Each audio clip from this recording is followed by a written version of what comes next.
ಕನಕವೃಷ್ಟಿಯ ಕರೆಯುತ್ತ ಬಾ. ಪ್ರೀತಿಯ ವೀಕ್ಷಕರಿಗೆಲ್ಲ ಪ್ರೀತಿಯ ನಮಸ್ಕಾರಗಳು. ಇವತ್ತು ನಿಮಗೆ ಸಣ್ಣದಾಗಿ ಒಂದು ಉದಾಹರಣೆ ಕೊಡ್ತೀನಿ. ಬಡ್ಜೆಟ್ ಅಂದರೆ ಏನು? ಬಡ್ಜೆಟ್ ಅಂದರೆ ನಮ್ಮ ಮನೆ ಆಗಲಿ, ಆಫೀಸ್ ಆಗಲಿ, ಗೌರ್ಮೆಂಟ್ ಆಗಲಿ, ಯಾವುದೇ ಆಗೋಗಲಿ ಒಂದು ಲೆಕ್ಕ ಇಡಬೇಕಾಗುತ್ತೆ. ಒಂದು ಲೆಕ್ಕ, ನಮಗೆ ಎಷ್ಟು ಸಂಬಳ ಬರ್ತಾ ಇದೆ ಅಷ್ಟು ಸಂಬಳನ ನಾವು ಯಾವ ಥರ ಖರ್ಚು ಮಾಡಬೇಕು ಅಂತ ಒಂದು ಲೆಕ್ಕ ಇಡಬೇಕಾಗುತ್ತೆ. ನಿಮ್ಮ ಸಂಬಳದಲ್ಲಿ ಒಂದು 10% ತೆಗೆದಿಟ್ಬಿಡ್ರಿ.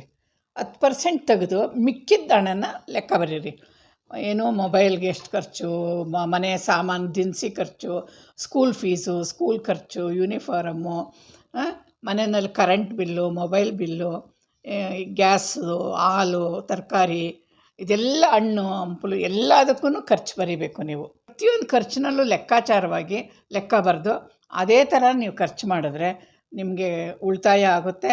ಜೊತೆಗೆ ಒಂದು ಲಿಸ್ಟು ನಿಮಗೆ ಸಿಗುತ್ತೆ.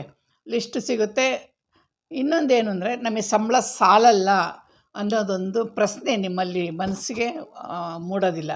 ಇವಾಗ 10% ನೀವು ತೆಗೆದಿಕ್ಕಿದ್ದೀರಲ್ಲ, ಆ 10% ತೆಗೆದಿಕ್ಕಿರೋದು ನಿಮ್ಗೆ ಒಂದು ಸಮಾಧಾನ, ನೆಮ್ಮದಿ ಕೊಡುತ್ತೆ. ಅದು ಒಂದು ಕಷ್ಟ ಕಾಲಕ್ಕಾಗ್ಬೋದು, ಒಂದು ಸಹಾಯಕ್ಕಾಗ್ಬೋದು, ಒಂದು ಯಾವುದಕ್ಕಾದರೂ ಆಗ್ಬೋದು ಅಂದ್ಬಿಟ್ಟು ಒಂದು ಸಮಾಧಾನ ಇರುತ್ತೆ. ಅದೇ ನೀವು ಒಂದು ತಿಂಗಳು ಸಂಬಳನ ಜೋಬಲ್ಲಿ ಇಟ್ಕೊಂಡು ಯಾವ್ಯಾವುದಕ್ಕೆ ಬೇಕೋ ಅದಕ್ಕೆ ಖರ್ಚು ಮಾಡ್ತಾ ಇದ್ದರೆ ಖಂಡಿತ ನಿಮಗೆ ಮನೆ ಸಂಸಾರದಲ್ಲಿ ಇದರಲ್ಲಿ ಯಾವುದರಲ್ಲೂ ಲೆಕ್ಕ ಸಿಕ್ಕೋದಿಲ್ಲ. ಯಾವುದರಲ್ಲೂ ಖರ್ಚು ಎಲ್ಲೋಯ್ತು ಅಂತಲೂ ನಿಮಗೆ ಗೊತ್ತಾಗೋದಿಲ್ಲ. ನಾವು ನೋಡಿದ್ದೆಲ್ಲನೂ ಬೇಕು ಅನ್ನಿಸುತ್ತೆ. ಇವಾಗ ಇಷ್ಟು % ಡಿಸ್ಕೌಂಟ್ ಹಾಕಿದ್ದೀವಿ, ಬನ್ನಿ ತೊಗೊಳ್ಳಿ ಅಂತಾರೆ. ಇಷ್ಟು ₹100 ಇಷ್ಟು ಅಂತ ಹೇಳ್ತಾರೆ. ಅದು ಇದು ಏನೋ ಒಂದೊಂದು ಅವ್ರ ದುಡಿಮೆಗೆ ಅವರು ಏನೋ ಒಂದು ಬಿಸ್ನೆಸ್ ಮಾಡ್ಕೊತಾರೆ. ಅದು ನಮಗೆ ಬೇಕಾ? ಅದು ನಮಗೆ ಬೇಕಾಗಿದ್ದರೆ ನಾವು ಅದು ತೊಗೊಳ್ಳೋಣ. ಬೇಡವಾದರೆ ಅದನ್ನು ಸ್ವಲ್ಪ ಮನಸ್ಸು ಗಟ್ಟಿ ಮಾಡಿಕೊಂಡು ಅದನ್ನು ಬೇಡ ಅನ್ನಿಸ್ಕೊಂಡು ಸುಮ್ಮನೆ ಇರಬೇಕು. ಅನಗತ್ಯವಾಗಿ ಖರ್ಚು ಮಾಡೋದಕ್ಕೆಲ್ಲ ಹೋಗಬಾರ್ದು. ಏಕೆಂದರೆ ನಾವು ಆಲೇ 10% ಬಡ್ಜೆಟ್ ತೆಗೆದಿಕ್ಬಿಟ್ಟಿದ್ದೀವಿ. ಇನ್ನು ಆ 10% ನಾವು ತೆಗೆದು ಬಳಸ್ಕೊಳೋ ಆಗಿಲ್ಲ. ಅದಕ್ಕೋಸ್ಕರ ಇನ್ನು ಮಿಕ್ಕಿರೋ ದುಡ್ಡಿನಲ್ಲಿ ನಾವು ಖರ್ಚು ಮಾಡ್ತಾ ಇರೋದು.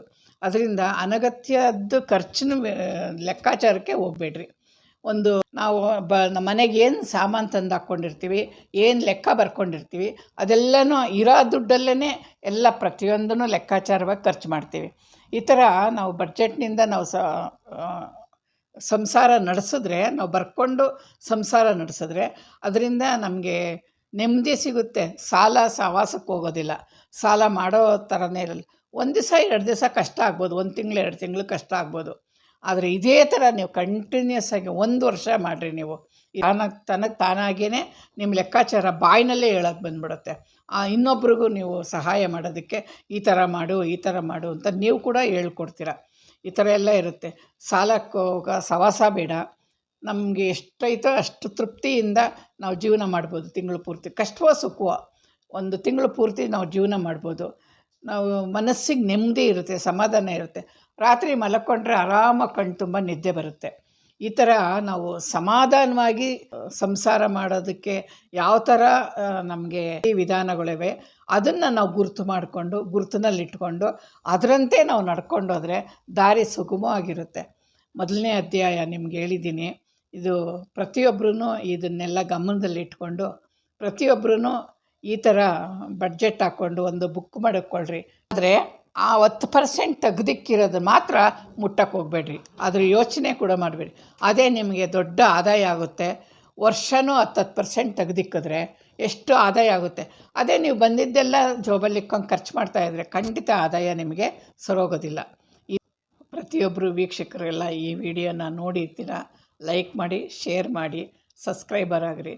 ನಿಮ್ಮ ಅನಿಸಿಕೆಗಳನ್ನ, ಅಭಿಪ್ರಾಯಗಳನ್ನ ಮನಸ್ಸಿಟ್ಟು ಈ ವಿಡಿಯೋ ನೋಡಿ ತಕ್ಷಣ ನಿಮಗೇನಾದರೂ ಅನಿಸಿದ್ರೆ ಕಮೆಂಟ್ ಮೂಲಕ ಕಮೆಂಟ್ ಮಾಡಿ. ನಮಸ್ಕಾರ.